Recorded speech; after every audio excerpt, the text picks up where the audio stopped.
Good morning to all. We'll move on to the next question. Which one of the following has a optical isomerism or optical isomer? So we have been given with an four complexes there. So we need to find out which one has the optical isomer or which shows optical isomers. We need to write it down. So the complex here Zn En, that is En is nothing but ethylene diamine. So NH3 twice 2 plus. So this is nothing but it is an bidentate ligand. En is an bidentate ligand, and we have here also En as an bidentate ligand.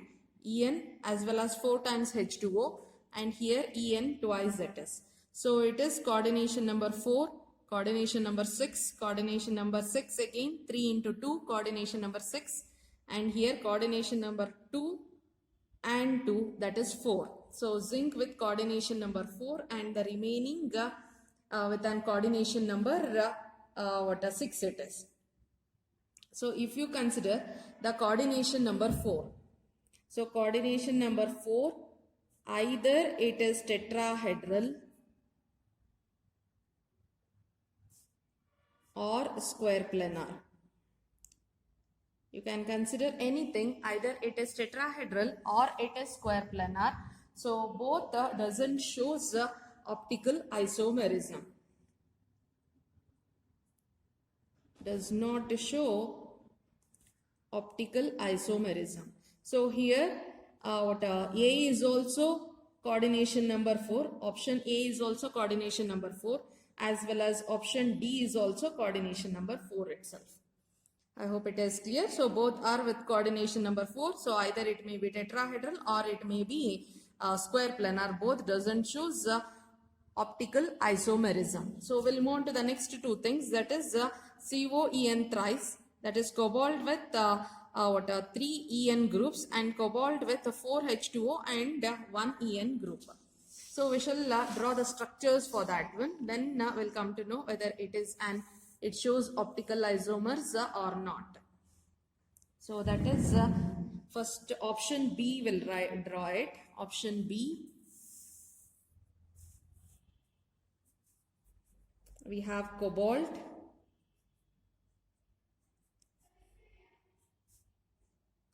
So in this we have 3 En, 3 bidentate. It is En again. Here again En, and likewise here also 3 En groups. So we have drawn. So these 3 ligands are in different plane. All the 3 ligands. 3 ligands are in different plane. So we know that, so if at all, if it has to show optical isomerism, then so optical isomerism, the condition is, it should not contain, so it should not contain POS, that is plane of symmetry should not be there. It's not only plane of symmetry, it is any kind of symmetry should not be there. So either it is central symmetry, axis symmetry, or any plane of symmetry should not show plane of symmetry. Since these are in different planes, so 3 ligands are in different planes, so they don't have, so there is no plane of symmetry. They are in different plane. They are bidentate ligand. They are in different plane. So because of that reason, there is no plane of symmetry. So we can write the number of optical isomers. Number of optical isomers L and D. That is nothing but 2 optical isomers are possible for the complex, for this complex. Okay, so it is 3 plus. 3 plus, that charge also we can write it. So this is how the optical isomer of this complex is. Next, option C, if at all, if it is being written. Option C, if we are going to draw that. Then, so we have 4 H2O molecule there. So it is also a cobalt complex. 4 H2O molecule. 1 En.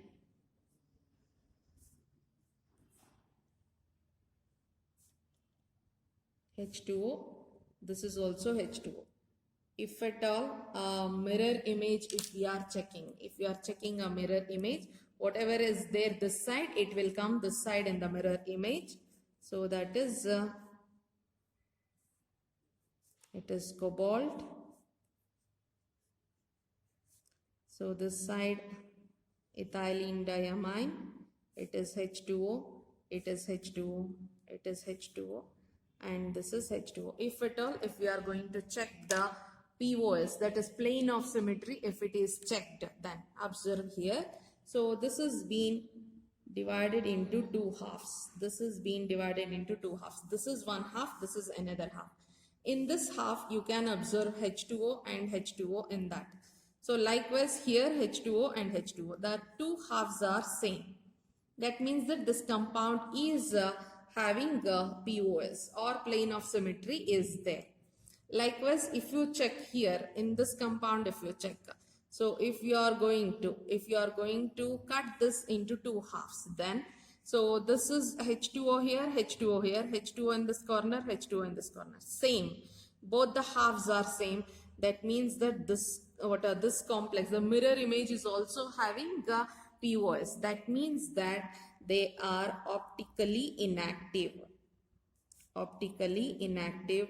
So option B is the one which shows optical isomerism. So we can mark. So for this question, we can mark for this question, optical isomerism is shown by the option B. That complex itself shows the optical isomerism. I hope it is clear. We'll move on to the next question. That is the correct statement. The correct statement on the isomerism associated with the following ions. So we have been given with the following ions there. So for that we need to identify the isomerism here. So we have already discussed this question, the same question in the earlier, that is question number as 22, I think. We have discussed this one. So here option C is the correct answer. Second and third only show geometrical isomerism. So that is the correct answer. Already this question is discussed. Next one. Which one of the following is an outer orbital complex and exhibits paramagnetic behavior? So outer orbital complex and paramagnetic behavior we need to observe now. Outer orbital complex is nothing but it is an weak field ligand. It shows about weak field ligand. Likewise, the paramagnetic character indicates the number of unpaired electrons. If it is unpaired electrons are there, then it is paramagnetic in nature. So we shall check now. So if at all, if this complex is taken, then nickel is in +2 state. It is in +2 state. The electronic configuration is 3d8. So 8 electrons you can observe here. NH3. NH3 is a weak field ligand. So 8 electrons has to be filled. 1, 2, 3, 4, 5, 6, 7, 8 here. So 2 unpaired electrons are there. So the hybridization, you leave it. Hybridization will be sp3d2 because it is an weak field ligand. NH3 is a weak field ligand. So we have N2, that is unpaired electrons are 2. So we can say that, so it is forming an outer orbital complex. Outer orbital complex is the hybridization sp3d2. sp3d2 outer orbital complex, as well as it is paramagnetic in nature because it consists of unpaired electrons. We shall see the remaining things. So we have zinc over here. So zinc, what is the state? It is +2 is the state, oxidation state of zinc. So what is the electronic configuration for zinc? It is 3d10 4s2. If you remove 2 electrons from 4s2, we have 3d10. So 3d10, it is completely filled. So that is nothing but it is diamagnetic. Even though NH3 is a weak field ligand, it is completely filled. So it should go for sp3d2 hybridization only. We have octahedral complex So hybridization will be sp3d2. That means that it is a outer orbital complex only, but it is diamagnetic in nature. So we'll move on to chromium now. So for chromium, it is 3 plus. Chromium in 3 plus state it is. So that means that it is 3d3.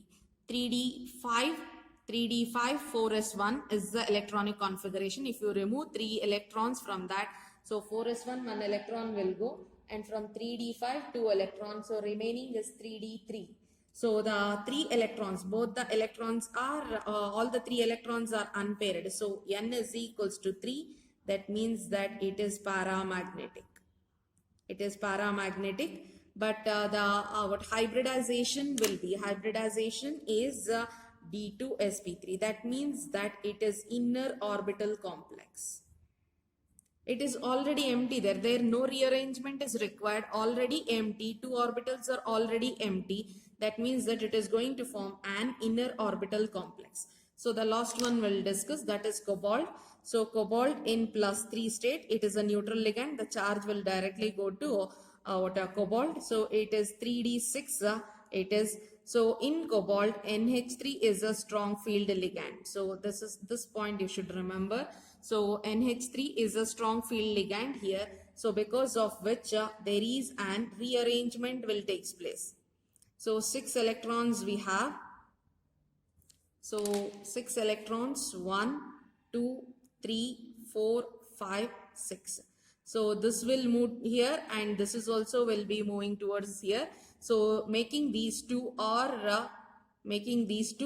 as vacant. So the hybridization becomes D2sp3. D2sp3, it is an inner orbital complex itself. It is an inner orbital complex. D2sp3, inner orbital complex, as well as it is diamagnetic. No unpaired electrons, it is diamagnetic. That means that, so option A, that is the correct answer. Option A is the correct answer. So Ni2 plus with the sp3d2 outer orbital complex, as well as unpaired electrons are there, which can be made as a paramagnetic. Unpaired electrons shows paramagnetic behavior.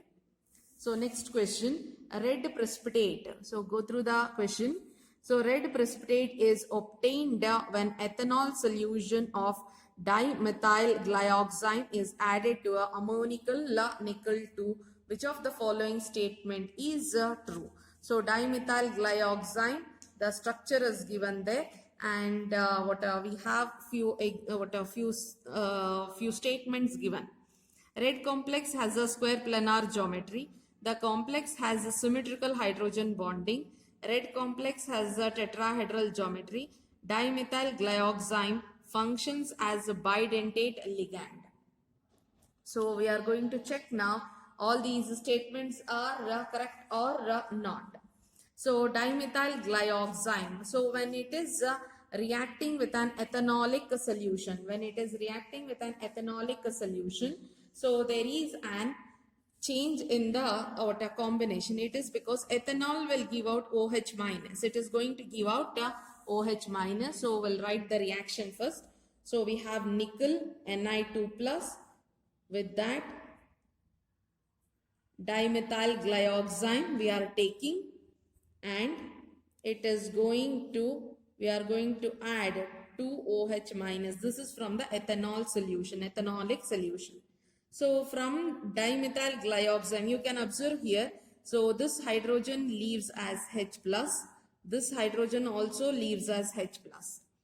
On oxygen, we have minus charge. That is what dimethyl glyoxime structure it is. It leaves as a H plus and O minus is left. H plus combines with this O minus, OH minus, and it forms H2O. So 2 molecules of H2O is being eliminated from the reaction. 2 OH minus we are adding, 2 H plus will be given out by the ligand dimethyl glyoxime. So 2 H2O it has been eliminated, and we are going to get a complex as NiDMG twice. NiDMG twice. So that means that nickel, already we know that it is in +2 state. It is 2 minus. That is -1, -1. Dimethyl glyoxime, -1, -1. It is -2. It gets cancels with one another. I hope it is clear. So that's why no charge on the complex there. So we shall see the structure, how the structure will be. We shall see that one. And few other things are there, that is square planar geometry. Red complex is a tetrahedral geometry, and complex has symmetrical hydrogen bonding. So in this case, actually it is showing an which type of hybridization we shall see. So Ni2 plus, it is 3D8. So if at all, if it is 3D8, the electronic configuration 8 electrons, 1, 2, 3, 4, 5, 6, 7, 8. One electron jumps here because it is acting as a weak field, it is acting as a strong field ligand. So rearrangement is going to take place.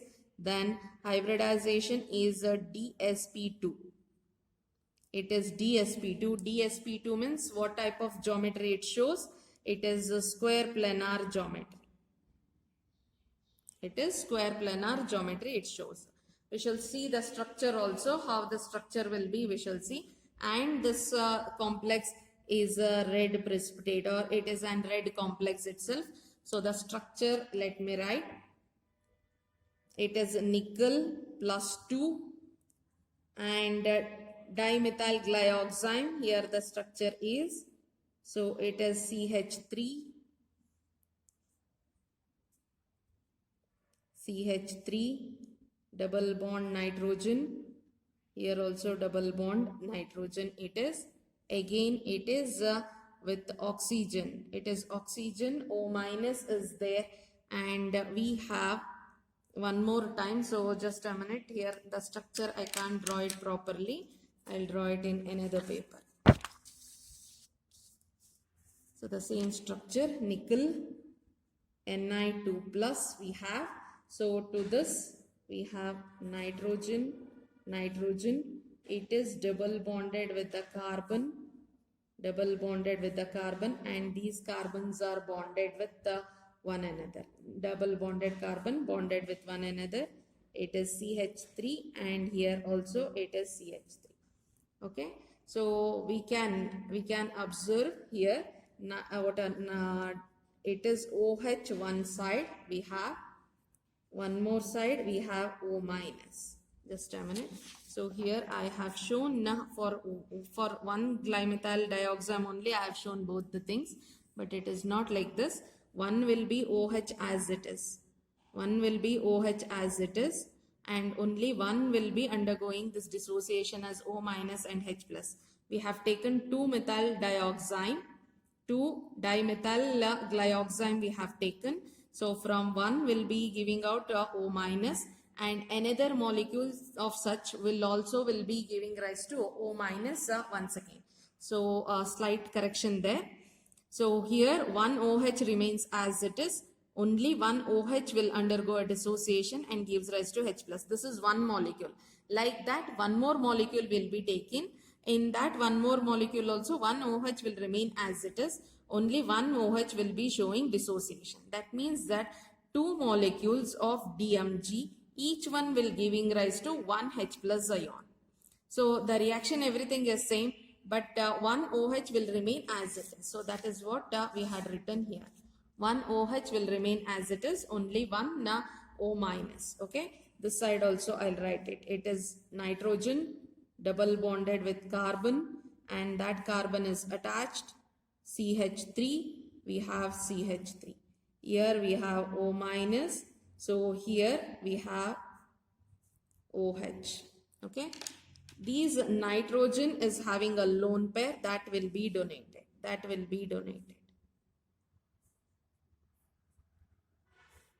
This is how the complex. This is how the complex is going to form. Nickel 2 plus DMG it is.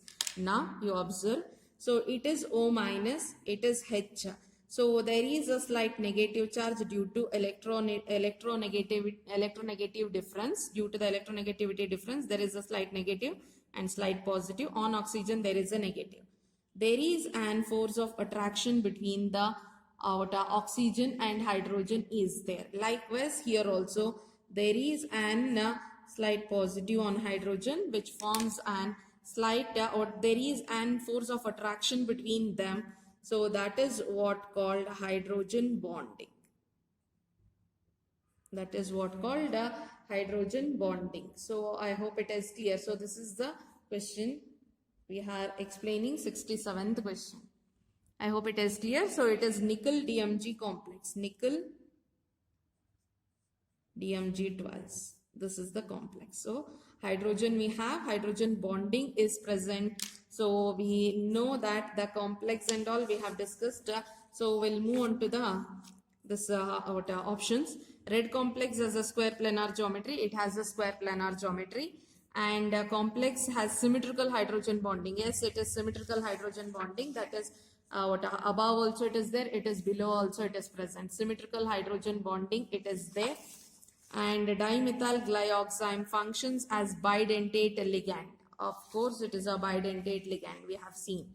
So this is one molecule of DMG. So it is ligating through this nitrogen also. It is ligating through this nitrogen also. That means that it is an bidentate ligand. Here also you can make out.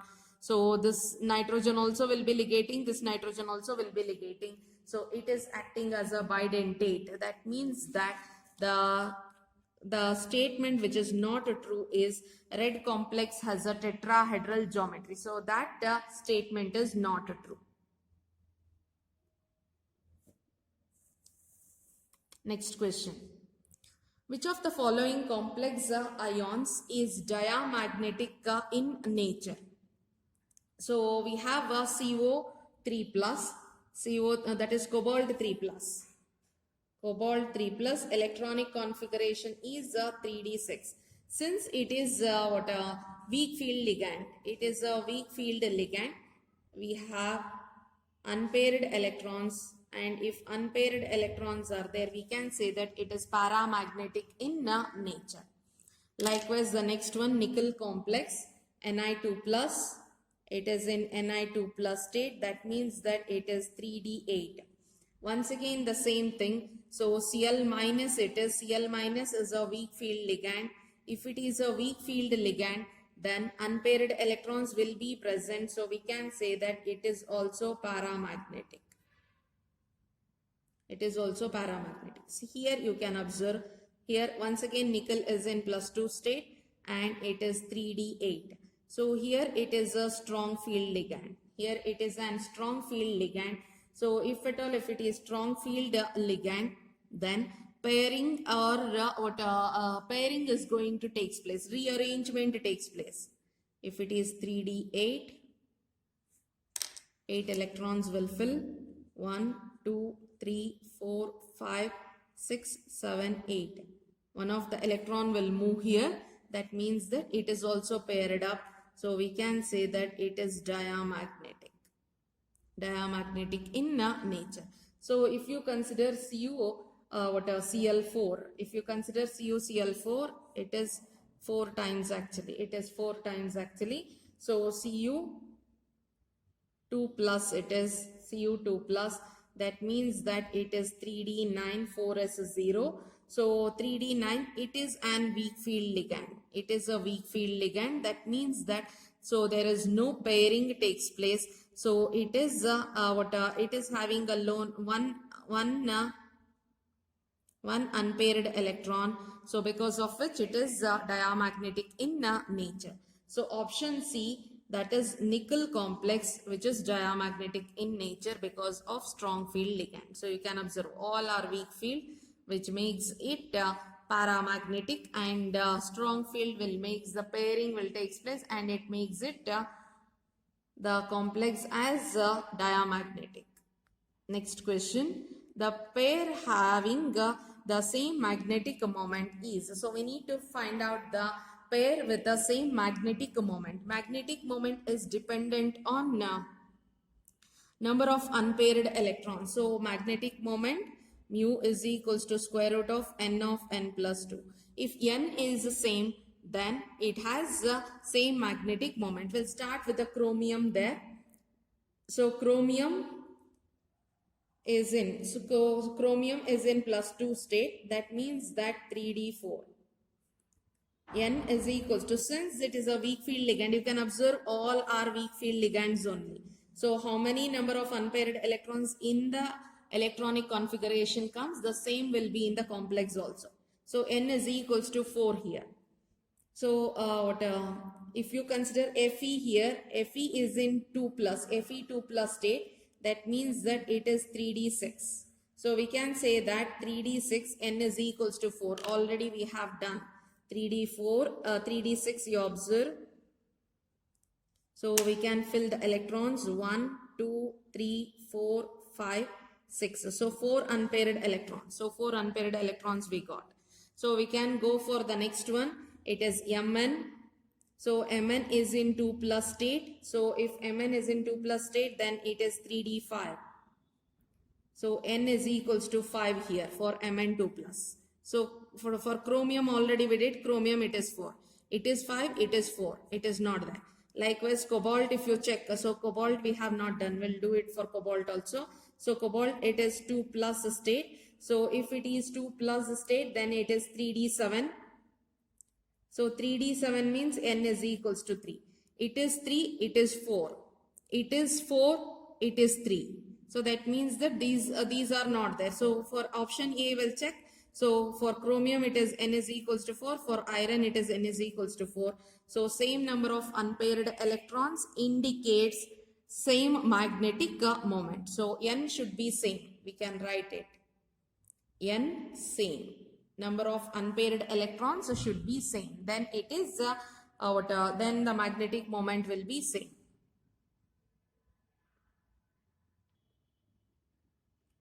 Which one of these statement about the COCN6 3 minus is true?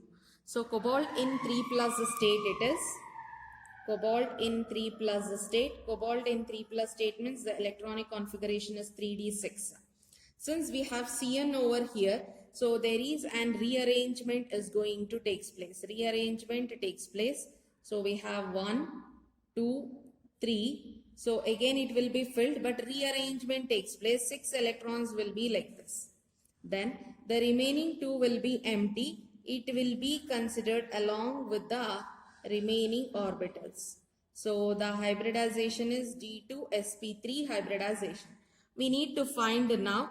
So D2sp3 hybridization means it is an low spin complex. It is an low spin complex. And how many unpaired electrons? Unpaired electrons is 0. So check here.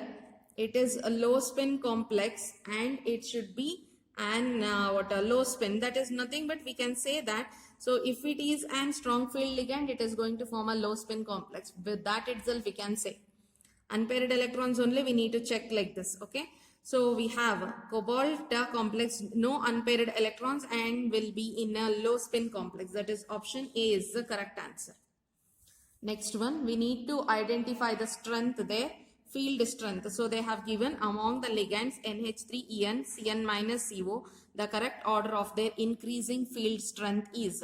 We need to identify the field strength for this one. So that is option, if you check CO is there, Cn minus En and NH3. Option B is the correct one.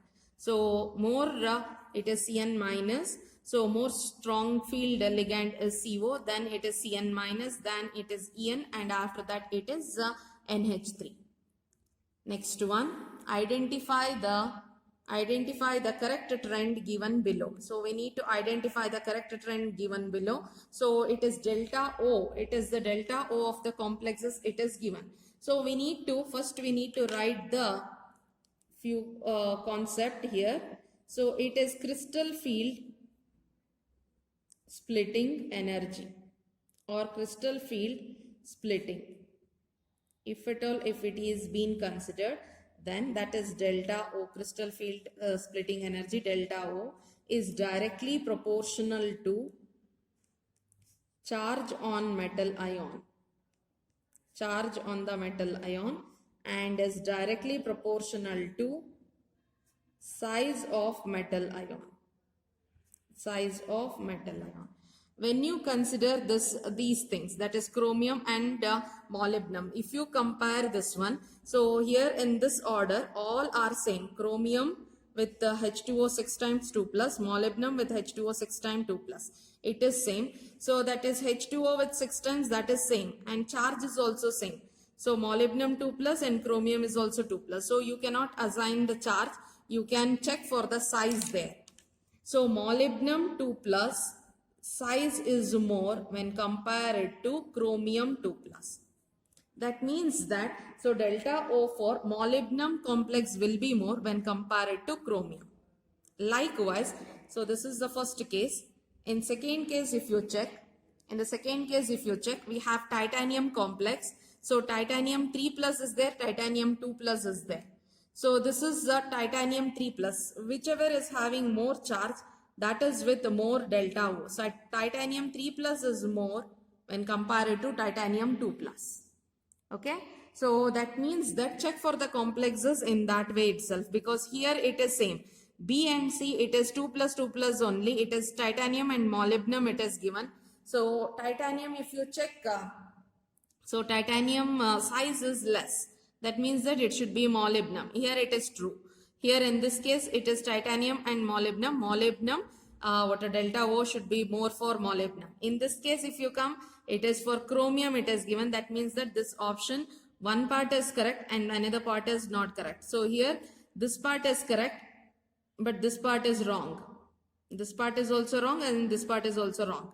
So first one, if you check, so first one molybdenum, it is correct, and for titanium 3 plus it is wrong. So check for the last one.